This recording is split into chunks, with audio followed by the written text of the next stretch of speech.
आज आपण या व्हिडिओमध्ये मराठीचे क्रियाविशेषण अव्यय बघणार आहोत। त्यामध्ये आपण अविकारी शब्द कोणते आहेत ते बघणार आहोत। कालवाचक क्रियाविशेषण, त्याची उदाहरणे, स्थलवाचक क्रियाविशेषण, त्याची उदाहरणे, रीतिवाचक क्रियाविशेषण, त्याची उदाहरणे, परिमाणवाचक क्रियाविशेषण, त्याची उदाहरणे, त्यानंतर आहे संख्यावाचक क्रियाविशेषण आणि त्याची जी उदाहरणे आहेत।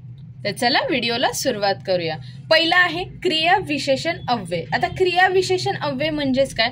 क्रियापदाबद्दल विशेष माहिती सांगणाऱ्या अविकारी शब्दाला क्रियाविशेषण अव्यय असं म्हणतात। आता क्रियापद म्हणजेच काय? एखादा जो सेंटेन्स असतो, एखादा जो वाक्य असतं, त्याच्या मागे शेवटला जो शब्द असतो तो काय करतो तर त्या वाक्याचा अर्थ पूर्ण लावतो, म्हणजे त्या सेंटेन्सला एक पूर्ण असं रूप देतो, त्याच्या जेणेकरून आपल्याला समजतं की या सेंटेन्समध्ये आपल्याला काय सांगितलं आहे, त्याचा जो मीनिंग लागतो त्याला म्हणतात क्रियापद।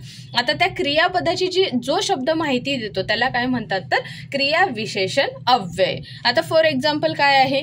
येथे, तेथे, आज, काल, नंतर, अगोदर, मागे, पुढे, खूप इत्यादी ही काय झाली तर क्रियाविशेषण अव्ययाची एक्झाम्पल्स झाली। आता अविकारी शब्द म्हणजे काय? तर अविकारी शब्द म्हणजे क्रियाविशेषण, शब्दयोगी अव्यय, उभयान्वी अव्यय आणि केवल प्रयोगी अव्यय ही काय आहे तर क्रियाविशेषण शब्दाची उदाहरणे किंवा प्रकार आहेत। सो त्यानंतर आता बघायचं आहे क्रियाविशेषण अव्यय। त्यानंतर आहे कालवाचक क्रियाविशेषण। आता कालवाचक क्रियाविशेषण म्हणजेच काय? तर क्रियेच्या कालाविषयी माहिती सांगणाऱ्या शब्दाला कालवाचक क्रियाविशेषण असं म्हणतात। म्हणजे क्रिया कोणत्या काळामध्ये घडलेली आहे त्या शब्दाला काय म्हणतात? कालवाचक। म्हणजे कोणता काळ होता, कोणती वेळ होती किंवा कशी होती ही काय आहे तर क्रिया सांगते की कशी झाली होती। सो फॉर एक्झाम्पल मध्ये आई काल गावाला गेली, मग ही क्रिया कधी घडली आहे तर ही क्रिया काल घडली आहे। म्हणजेच काय तर ही कालवाचक क्रियेमध्ये ती क्रिया कधी घडली आहे, कोणत्या वेळेला घडली आहे हे सांगायचं आहे। आई काल गावाला गेली, सो आई कधी गावाला गेली तर काल गावाला गेली, त्यामुळे ही काय झाली कालवाचक क्रिया। त्यानंतर आहे मीना दररोज बागेत जाते। मीनाची जी क्रिया आहे ही कधी होते तर तिचा काळ काय आहे तर दररोज, हिची जी क्रिया आहे ही रोज घडत असते। त्यानंतर आहे अभिजित सतत गाणं गुणगुणत असतो। आता अभिजित कसं गाणं गातो तर सतत, हे त्याचं काय आहे कालवाचक क्रिया विशेषण आहे। म्हणजे त्याचं जे काळ, कधी कोणत्या काळामध्ये तो गाणं गातो तर तो सतत म्हणजे नेहमीच तो गाणं गात असतो। त्यानंतर 4th नंबरचा क्वेश्चन आहे, एक्झाम्पल आहे, विवेक पूर्वी सदरा घालत असे। सो विवेक कधी सदरा घालायचा तर पूर्वी घालायचा, आता तो शर्ट घालतो, म्हणजे त्याची जी क्रिया आहे त्याचा जो काळ होता हा पूर्वी होता, आता आहे का नाही। त्यानंतर 5th नंबर आहे, मी नित्य नेमाने प्रार्थना करतो। त्याचा जो क्रिया करण्याचा जो काळ आहे तो काय आहे नित्य नेमाने, म्हणजे तो नेहमीच पूजा करतो किंवा प्रार्थना करतो। सो हे झालं कालवाचक क्रिया विशेषण। आय होप तुम्हाला कालवाचक क्रिया विशेषण समजलं असेल। त्यानंतर आहे स्थलवाचक क्रिया विशेषण। आता स्थलवाचक क्रिया विशेषण म्हणजेच काय तर क्रियेच्या स्थलाविषयी माहिती सांगणाऱ्या शब्दाला स्थलवाचक क्रिया विशेषण अव्यय असं म्हणतात। आता क्रियेच्या काळाविषयी जी माहिती सांगत होतं त्याला कालवाचक क्रियाविशेषण म्हणत होतं, म्हणजे क्रिया कोणत्या काळात घडली। आता क्रिया कुठे घडली आहे म्हणजे जे स्थळ आहे, जे प्लेस आहे त्याला काय म्हणणार आहोत आपण स्थलवाचक क्रियाविशेषण।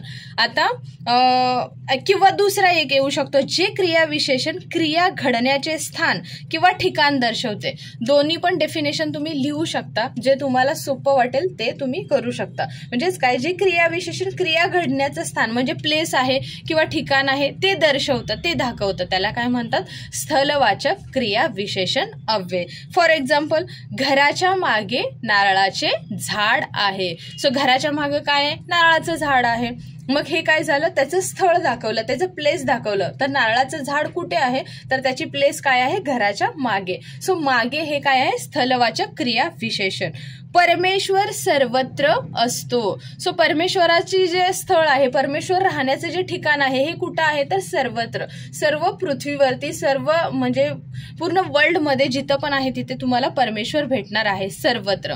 3rd नंबरचा आहे, इथे खूप शांतता आहे। सो शांतता कुठे आहे मंदिरात खूप शांतता आहे। सो मंदिर काय होणार आहे इथं स्थलवाचक क्रियाविशेषण, पण आता इथे सांगितलं आहे। सो इथे हे काय आहे तर ते त्याची जागा आहे, ती त्याची प्लेस आहे, ठिकाण आहे। 4th नंबर आहे आमची मांजर खाली लपली आहे. सो त्यांची मांजर कुठे लपली आहे, कोणत्या जागेवर लपली आहे, तर खाली लपली आहे, म्हणजे जशी की टेबलाच्या खाली आहे, खुर्चीच्या खाली आहे. त्यानंतर 5th नंबर आहे माझा भाऊ नदीच्या पलीकडे राहतो. माझा भाऊ कुठे राहतो, तर नदीच्या पलीकडे. ते स्थळ कुठे आहे, तर पलीकडे आहे.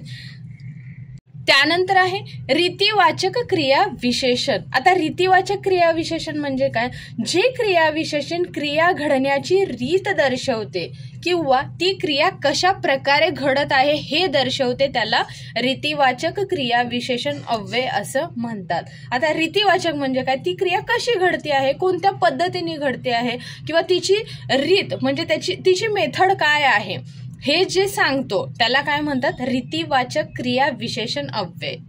आता फॉर एक्झाम्पल रिया सावकाश चालते, म्हणजे रियाची जी चालण्याची पद्धत आहे, जी मेथड आहे ती कशी आहे, सावकाश आहे, फास्ट आहे किंवा खूप स्लो आहे, हे कोण दर्शवतं, तर रीत दाखवते, म्हणजे तिची चालण्याची जी पद्धत आहे ती दाखवते, त्याला काय म्हणतात, रीतिवाचक क्रिया विशेषण अव्यय.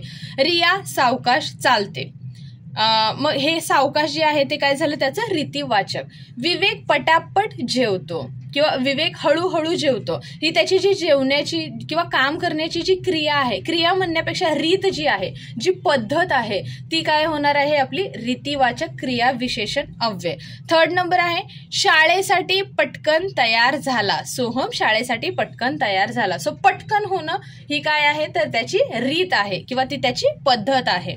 4th नंबर आहे सतीश जलद काम करतो, म्हणजे सतीश काय करतो, खूप फास्ट कामं करतो. सो त्याची काम करण्याची जी पद्धत आहे ती प्रथा काय आहे, तर फास्ट आहे. झाडातून टपटप पाणी पडते. झाडातून पाणी पडण्याची जी रीत आहे तर ती काय आहे, टपटप, आणि ही कधी बदलणार आहे का, तर नाही. सो ते जी रीत असते तिला काय म्हणतात किंवा जी मेथड असते तिला म्हणतात रीतिवाचक क्रिया विशेषण. अव्यय क्रियेच्या रीती किंवा ढंगाविषयी माहिती सांगणाऱ्या शब्दाला रीतिवाचक क्रिया विशेषण अव्यय असं म्हणतात.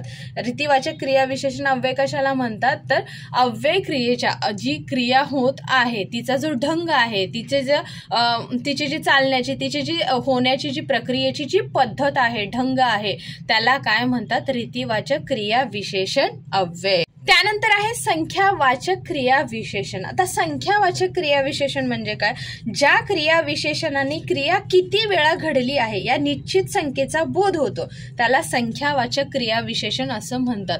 म्हणजे जी काही क्रिया घडते आहे ती किती वेळा घडली ते आपण काउंट केलंय किंवा आपण म्हणजे एक्झॅक्टली सांगू शकतो की हा एवढ्या वेळेस ही क्रिया घडलेली आहे, त्याला काय म्हणतात, संख्यावाचक क्रिया विशेषण. आणि जी अनकाउंटेबल असते किंवा ती मोजली जाऊ शकत नाही तिला परिणामवाचक क्रिया विशेषण असं म्हणतात. आता संख्यावाचक क्रिया विशेषणाची उदाहरणं काय आहेत, जसे की एकदा, दोनदा, चारदा, हजारदा.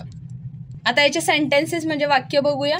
सरांनी सरिताची उत्तरपत्रिका 4दा तपासली. खूप वेळा तपासली असतं तर ते काय आलं असतं, परिमाणवाचक क्रिया विशेषण. पण हे काय आहे, तर त्यांनी स्पेसिफिक म्हणजे त्यांनी माहिती की 4 वेळा का तपासली, कदाचित तिला खूप कमी मार्क पडले असतील, ती खूप हुशार विद्यार्थिनी असेल आणि तिला खूप कमी मार्क्स पडले असतील म्हणून चेक केले असतील, किंवा ती खूप मोठं असेल आणि तिला खूप जास्त मार्क्स पडले असतील तर सरांना असं वाटलं असेल की अरे माझं काही चुकून मी जास्त तरी नाही ना मार्क्स दिले, त्यामुळे कदाचित त्यांनी तपासली असेल. 2nd नंबरचा आहे रामने गाण्याचा 1000दा रियाज केला. कारण जे रियाज मीन्स काय, प्रॅक्टिस. तर रामने जो गाण्याचा जो कार्यक्रम होता त्यासाठी त्यांनी काय केलं होतं, तर 1000 वेळा प्रॅक्टिस केली होती. 3rd नंबर आहे सोनालीने ती कविता 100दा वाचली आहे. अगोदरचा काय होता, तर सोनालीला ती कविता खूप आवडते. सो हे काउंट करू शकत होतो का नाही, पण तिने आता ती कविता किती वेळा वाचली आहे, तर 100 टाइम्स तिने वाचलेली आहे. अशा प्रकारे तुम्हाला क्रियाविशेषण अव्यय करायचं आहे. आय होप तुम्हाला जे काही शिकवलेलं आहे ते चांगल्या पद्धतीने समजत असेल. जर तुम्हाला माझे व्हिडिओज आवडत असतील तर माझ्या चॅनेलला नक्की लाईक आणि सबस्क्राईब करा. आणि इतका सपोर्ट करण्याबद्दल थँक्यू सो मच.